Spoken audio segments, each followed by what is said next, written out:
जय राम जी की कथा सरिता में आज आपके सामने मैं प्रस्तुत कर रहा हूँ राम कथा। श्री रामचरितमानस का एक प्रसंग।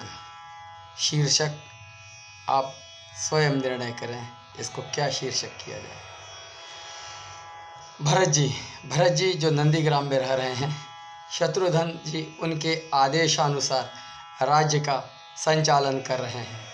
एक रात की बात है, कौशल्या माता जी सोते में अपने महल की छत के ऊपर किसी की पदचाप, किसी के चलने की आहट सुनकर जागती हैं। उनकी नींद खुलती है। नींद खुलने के बाद वो पूछती हैं, छत पे कौन है? मालूम पड़ा श्रुति कीर्ति हैं। श्रुति कीर्ति उनको नीचे बुलाया गया। श्रुति कीर्ति जो सबसे छोटी बहू हैं, वो आई, माता जी के चरणों में प्रणाम किया, खड़ी हो गई सामने। माता कौशल्या ने पूछा, श्रुति इतनी रात को अकेली छत पर क्या कर रही हो बेटी? क्या नींद नहीं आ रही है? और शत्रुघ्न कहाँ है? शत्रुघ्न का नाम सुनकर श्रुति कीर्ति की आंखें भर आई। माँ की छाती से जाके लिपट गई। गोद में सिमट कर कौशल्या को श्रुति कीर्ति बोलती हैं, माँ उन्हें देखे तो 13 वर्ष हो गए। उफ! कौशल्या का हृदय कांप गया। तुरंत आवाज लगाई। सारे सेवक दौड़ते हुए आए। आधी रात को ही पालकी तैयार की गई। शत्रुघ्न की खोज होगी, माँ स्वयं खोज करेंगी। आपको मालूम है शत्रुघ्न कहाँ मिले? अयोध्या के जिस दरवाजे के बाहर भरत जी नंदीग्राम में तपस्वी होकर रह रहे हैं, उसी दरवाजे के भीतर एक पत्थर की शिला है। उस शिला में अपनी बाहों को तकिया बनाकर लेटे हुए हैं। माँ पहुंची, सिरहाने बैठ गई। शत्रुघ्न के बालों में से हाथ फिराया।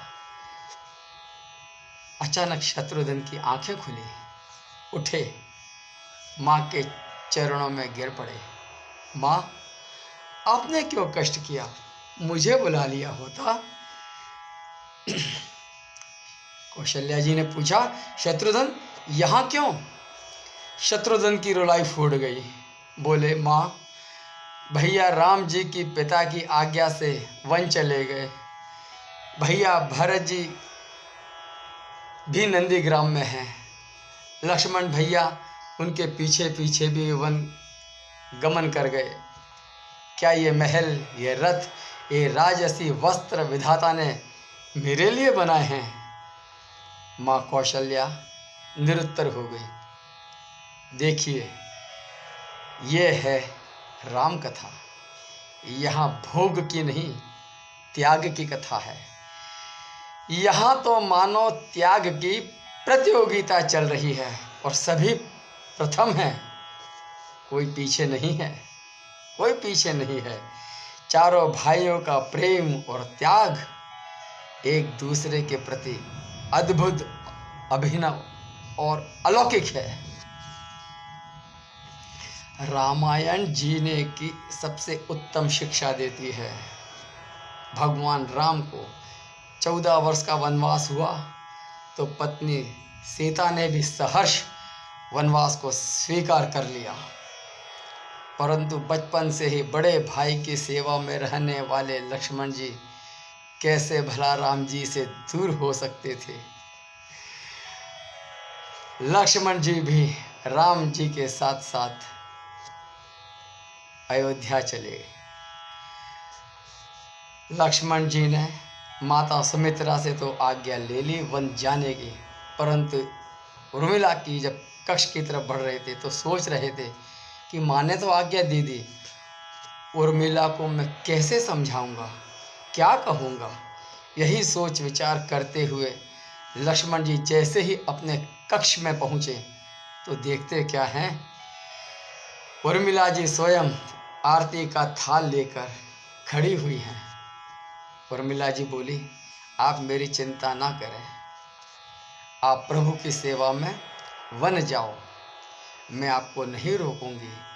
मेरे कारण आपकी सेवा में कोई बाधा आए, इसलिए मैं साथ जाने की जिद भी नहीं करूंगी।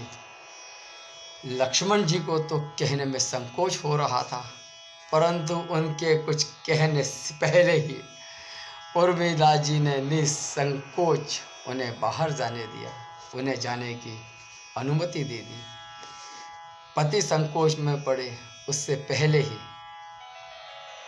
पत्नी उनके मन की बात जान ले और उन्हें संकोच से बाहर कर दे, यही तो पत्नी का धर्म है। अस्तु, लक्ष्मण जी भी चले गए 14 वर्ष वनवास के लिए।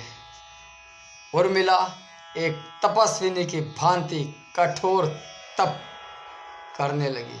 वन में भैया भाभी की सेवा में लक्ष्मण जी कभी सोए भी नहीं। और उर्मिला ने भी अपने महल के द्वारों को कभी बंद नहीं किया। सारी रात जाग जाग कर उस दीपक की लौ को बुझने नहीं दिया। मेघनाथ से युद्ध करते समय जब लक्ष्मण को शक्ति लगी और हनुमान जी उनके लिए संजीवनी का पहाड़ लेकर लौट रहे थे, तो बीच में अयोध्या जी में भरत जी ने जब देखा तो उन्हें राक्षस समझकर एक बाण मार दिया। बाण लगते ही हनुमान जी नीचे गिरे। जब हनुमान जी ने सारा वृत्तांत सुनाया कि सीता जी को रावण ने अपहरण किया, उधर लक्ष्मण जी मूर्छित पड़े हैं, यह सुनते ही कौशल्या जी कहती हैं, राम को कहना लक्ष्मण के बिना अयोध्या में पाँव भी नहीं रखना।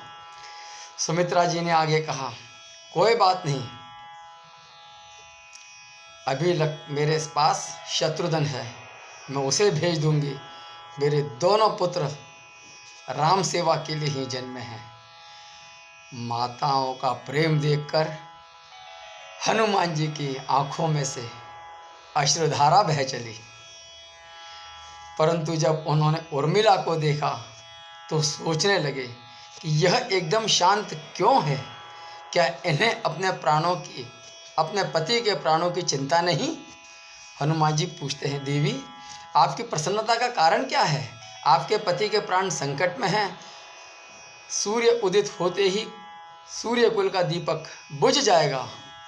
उर्मिला ने सुनकर तीनों लोकों का कोई भी प्राणी उनकी वंदना किए बगैर नहीं रह सकता, इतना सुंदर उत्तर उर्मिला ने दिया। उर्मिला बोली, मेरा दीपक संकट में नहीं, वो बुझ भी नहीं सकता। और रही बात सूर्योदय की, तो आप चाहें तो कुछ दिन अयोध्या में विश्राम कीजिए, क्योंकि आपके वहां पहुंचे बिना सूर्य उदित हो ही नहीं सकता। आपने कहा कि प्रभु श्री राम मेरे पति को अपने गोद में लिए बैठे हैं, तो हे मारुति नंदन, जो योगेश्वर राम की गोद में लेटा हो उसे काल छू भी नहीं सकता। मेरे पति जब से वन में गए हैं तब से सोई नहीं है। उन्होंने न सोने का प्रण लिया है, इसलिए थोड़ी देर विश्राम कर रहे हैं। और जब भगवान की गोद मिल जाए तो थोड़ा विश्राम तो ज़्यादा होना स्वाभाविक है ना। उन्हें कुछ नहीं होगा, वे उठकर बैठ जाएंगे। और शक्ति मेरे पति को नहीं, राम को लगी है, क्योंकि मेरे पति के हर श्वास में राम है। उनके खून की एक एक बूंद में राम है। उनकी हर धड़कन में राम है। उनके रोम रोम में राम है। और उनके शरीर और आत्मा में ही जब सिर्फ राम है तो शक्ति तो राम को लगी। इसलिए दर्द भी राम जी को ही हो रहा है। इसलिए हे हनुमान जी, आप निश्चिंत होके जाएं। सूर्य उदित नहीं होगा। राम राज्य की नींव जनक की बेटियों की थी, कभी सीता तो कभी उर्मिला। भगवान राम ने तो केवल राम राज्य का कलश स्थापित किया, परंतु वास्तव में राम राज्य इनके प्रेम, त्याग, समर्पण एवं बलिदान से आया। रामायण बहुत ही विस्तृत, गहरी है। हम जितना इसके अंदर जाएं, अथाह है, इसकी गहराई नहीं पाएंगे। इसको समझिए, हम इसको पढ़ें, समझें, अपने जीवन में उसको अपनाएं, इस बात का प्रयास करें। जय राम जी की।